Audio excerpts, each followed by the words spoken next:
Okay, so this is good, and we're trying to look at the X-rays of if there's a dislocation of the shoulder, how it will be like. Okay, this is X-ray showing the anterior dislocation of the shoulder. So, if you have an anterior dislocation of the shoulder, how will the X-ray be like? So I think let me capture this for my friends on Snapchat. Just trying to snap some people.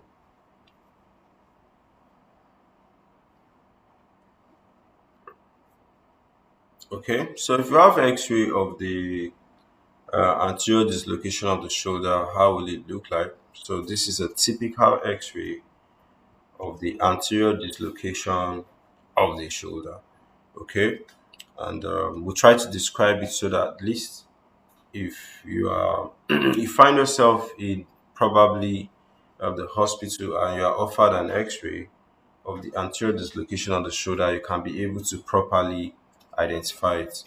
So first, you should know that when the shoulder is fractured, it has some characteristics, which is very nice for you to know.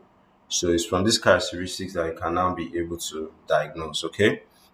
So the first thing you look at is position of the humeral head. The humeral head appears to be displaced. Instead of it to be inside the glenoid fossa, it's not in the glenoid fossa and it's what away from the glenoid fossa. Okay, and it could be anteriorly, it could be posteriorly, it could be inferiorly because we have different ways in which we could have a fracture there. Then there's also loss of normal articulation. So the smooth contour of the humeral head no longer aligns with the glenoid cavity. Then what again? There's overlapping. Okay, so the glenoid, or they call it the empty glenoid sign. So the glenoid looks empty because the humeral head has moved out of where it's supposed to be. Okay, that's moved out of where it is supposed to be. Okay, so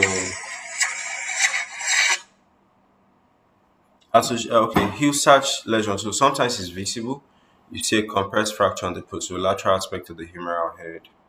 Okay, the associated fracture. So sometimes if the trauma is so much, you know, you can also see fractures in other places there. So radiologists confirm this with an anteroposterior and axillary views, and they clearly demonstrate the anterior displacement. So clinically, anterior dislocation is the most common type of shoulder dislocation, often caused by trauma, with the arm in abduction and external rotation.